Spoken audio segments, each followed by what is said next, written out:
अभी हम लोग उपस्थित हैं जीरा क्षेत्र के नरेंद्रपुर के बंतु श्री राम नामक एक मोहल्ले में। और यहाँ से हम लोग आप लोग को एक चीज़ दिखा रहे हैं कि अगर बच्ची है यहाँ पे प्रियंशु नामक, जिसके बिन पैरों के, एक पैर होने के बावजूद भी 2 किलोमीटर स्कूल चल के जाती है, और किस तरह से उसका जुनून है देश के लिए कुछ करने के। आगे उनसे मिलते हैं, दिखाते हैं। चलो बाबू बैठो, वहीं बैठो। चलो, क्या नाम है बाबू? प्रियांशु कुमारी। कहाँ घर है? बंतु श्री राम। पढ़ती हो? हाँ। किस क्लास में? 5। किस स्कूल में पढ़ती हो? आर के मॉडल पब्लिक स्कूल में। तो शुरू से वहीं पढ़ती हो? नहीं। हाँ, सरकारी में। पहले सरकारी में पढ़ती थी? हाँ। तो कब से यहाँ आर के पब्लिक स्कूल में कब से पढ़ती हो? 2 महीने से। 2 महीने से। तो आर के पब्लिक स्कूल में जो तुम पढ़ती हो वहाँ फीस वगैरह भी लगता है? हाँ, थोड़ा सा लगता है। अच्छा, चलो थोड़ा सा फीस लगता है। हमारा ये पैर जो है कब से ऐसा है? बचपन से। बचपन से ही ऐसा है? नाम दादी है। अच्छा, ये बताइए, इस बच्ची का जो पैर है कब से ऐसा है? ये पेटे में से है, जन्म से ही ऐसा है। कितने साल की बच्ची हुई? 11 साल के। 11 साल की बच्ची हुई। अभी तक यहाँ के स्थानीय नेता या फिर ऐसा प्रशासन के द्वारा इस बच्ची के लिए कोई मदद नहीं मिला है? कोई मदद नहीं मिला है। आप कभी स्थानीय नेताओं से या फिर यहाँ के प्रशासन से आप गुहार लगाई थी इसके लिए? हाँ, लगाए थे। तो क्या वहाँ से क्या बोले लोग? बोलते थे कि हो जाएगा, अभी तक कुछ नहीं हुआ। अब देखिए, अब इस बच्ची को, बाबू तुम पढ़ के क्या करना चाहती हो? डॉक्टर। अब बताइए, सुन के भी अजीब लगेगा कि ये बच्ची जो खुद पैरों से विकलांग है वो पढ़ के डॉक्टर। अच्छा बाबू, तुम डॉक्टर ही क्यों बनना चाहती हो? हम इसलिए डॉक्टर बनाए, गरीब लोग के इलाज करें। अच्छा, शर्म आना चाहिए उन नेताओं को जिनके दरवाजे पे इन लोगों ने गुहार लगी फिर भी कुछ नहीं हुआ। उन लोगों को कि ये बच्ची जो खुद पैरों से विकलांग है और खुद ये इसका, मैं ये नहीं बोलूँगा कि गरीब है कि अमीर, आप लोग वास्तविकता देखेंगे कि ये बच्ची गरीब है कि अमीर है, और उसके बावजूद भी इसके अंदर हौसला है कि ये पढ़ लिख के डॉक्टर बनेगी और डॉक्टर बन के गरीबों की सेवा कर। अच्छा बाबू, तुम डॉक्टर ही क्यों बनना चाहती हो? डॉक्टर ये बनते हैं। पढ़ लिख के डॉक्टर ही क्यों बनना चाहती हो? और भी कुछ तो बन सकती थी। आखिर तुमने डॉक्टर सोचा बनने के लिए, आखिर क्या, क्यों? कुछ वजह तो होगा? नहीं, ऐसे ही डॉक्टर। चलो ठीक है, जुनून तो है कि पढ़ लिख के डॉक्टर बनेगी। अच्छा, यहाँ पे आप लोग गए थे जब स्थानीय यहाँ के नेता लोग के पास, तो वो लोग क्या बोले? उन लोग तो भाषण देकर चले गए, माला वाला पहना कर। अच्छा, सिर्फ यानी कि सिर्फ माला पहना देने से बच्ची का पैर ठीक हो जाएगा? एक बार हम कहेंगे कि बच्ची किस तरीके से स्कूल जाती है, आप लोग को दिखाए। बाबू थोड़ा चल के दिखाओ तो।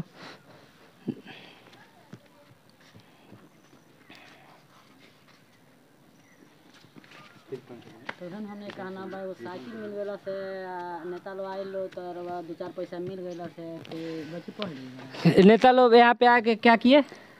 पैसा थे, मुखिया जी 5,000 रुपया दिए, एक और नेता दिए 5,000 रुपया, एक और नेता दिए 5 रुपया। अच्छा चलिए ठीक है, 5,000 रुपया दिए, लेकिन देखिए मूल समस्या यहाँ 5,000 रुपये की नहीं है। अच्छा, आप लोग जब बच्ची जन्म से ही ऐसी है तो इसके इलाज के लिए आप लोग नहीं प्रयास किए थे? ये विक्रम चौहान में थे गए रहनी सन, तो वो बोल रहे कि अभी जैसे चलती है वैसे चले, तो बाद में इनका पैर लग जाए। तो अब गई रहनी है सन, अभी हला होके के 2-4 दिन पहले, तो अब दिल्ली या पटना भेजत ला लो। अच्छा, पहले डॉक्टर साहब बोले थे कि यहाँ हो जाएगा, अब बोले हैं दिल्ली पर। तो आप लोग आगे प्रयास किए? हाँ, तो अब पैसा के लिए नहीं हुआ है। चलिए देखिए, आगे इन्होंने जब इनकी जितनी सामर्थ्य रही इन्होंने प्रयास किया, लेकिन जब डॉक्टर्स की भी तो यही दशा है। डॉक्टर्स शुरू में बोले कि बच्चे को आगे अभी चलने दीजिए, आगे प्रयास किया जाएगा, आगे इसका ऑपरेशन हो जाएगा। लेकिन फिर जब ये गए तो ये अभी डॉक्टर्स बोल रहे हैं कि दिल्ली और मुंबई ले। लेकिन इस कंडीशंस में आप लोग देख सकते हैं, इस कंडीशंस में क्या संभव है इस परिजन को, इस बच्ची के लिए दिल्ली बम्बई जाने की? फिर भी हम लोग एक प्रयास करेंगे, ठीक है? और भी कोई लोग आए थे यहाँ आश्वासन देने के लिए?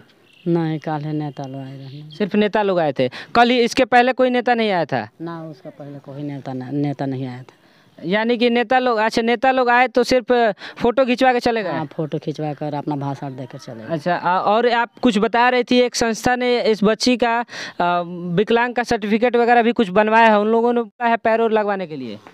उन लोग खाली सर्टिफिकेट बनवा कर चले गए। चलिए, आप जिसकी जितनी सामर्थ्य वो प्रयास कर रहे हैं। हम लोग भी एक संस्था से बात किए थे, उस संस्था से बात भी हुई है कि इस बच्ची का पैर लगवाया जाए। और भी कुछ लोग यहाँ पे आए हैं, मैं उनसे भी मिलूँ। आप कहाँ से हैं भैया? हम नारायण सेवा संस्था से हैं। क्या नाम होगा आपका? हमारा नाम हुआ मोहम्मद मिठू से।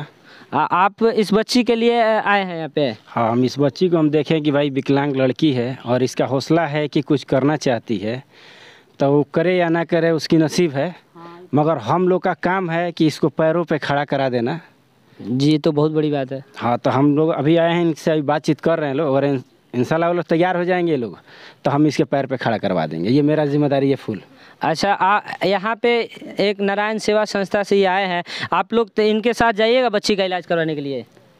अब सोचते हैं लोग, अब कितना आदमी बोले हैं तो अब देख लिया जाएगा, देख कर बताएं। ठीक है, आप लोग प्रयास कीजिए बच्ची का, जैसे भी देखिए जैसे भी हो बच्ची का इलाज होना चाहिए, क्योंकि ये बच्ची आगे पढ़ना चाहती है।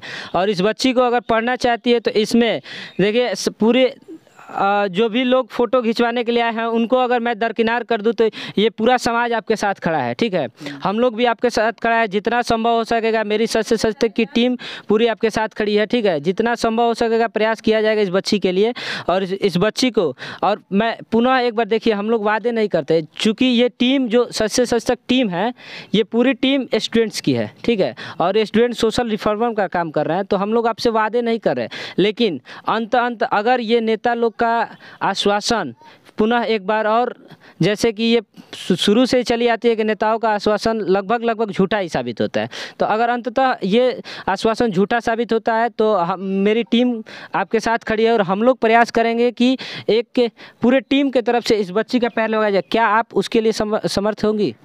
हाँ, इसके लिए हम समर्थक हैं। तुम जो पढ़ती हो, क्या क्या पढ़ती हो 5 क्लास में? सर साइंस, हिंदी, इंग्लिश सब कुछ पढ़ते हैं, एसएसटी पढ़ते हैं, व्याकरण पढ़ते हैं। अच्छा, तुम जो जब सरकारी स्कूल में पढ़ती थी, जिस सरकारी स्कूल में, उसको क्यों छोड़ दिया? सर उसमें अच्छा पढ़ाई नहीं होता था। आप जैसे कि आप लोग देख सकते हैं कि सिर्फ एक सोनू की बात हो रही थी। यहाँ पे हमारे बिहार में लाखों की संख्या में वैसे सोनू भरे पड़े हैं, वही उसी में एक बच्ची प्रियांशु भी है। ये भी जब सरकारी स्कूल में पढ़ती थी, तो आप इसी से सुनिए कि क्यों ये सरकारी स्कूल की पढ़ाई छोड़ दी। क्यों बाबू सरकारी स्कूल छोड़ना पड़ा आपको? सर उसमें अच्छा पढ़ाई नहीं होता था, इसलिए छोड़ दिए। इस बच्ची को भी लगा कि उस स्कूल के शिक्षा से ये डॉक्टर्स नहीं बन, ऐसा लगा था कि उस स्कूल की शिक्षा से डॉक्टर नहीं बन पाओगी? नहीं। तो फिर आप प्राइवेट स्कूल को आपको ज्वाइन करना पड़ा? हाँ। चलिए, तो अब हमारे मुख्यमंत्री जी शर्म आना चाहिए ऐसे सिस्टम्स पे। बताइए कि आपके सिस्टम से एक नहीं, आप एक सोनू की बात करते, वो एक सोनू। अब बताइए, ये बच्ची भी आपके पास एक पैरों पे चल के आए, तब आप प्रयास कीजिएगा इस बच्ची के लिए।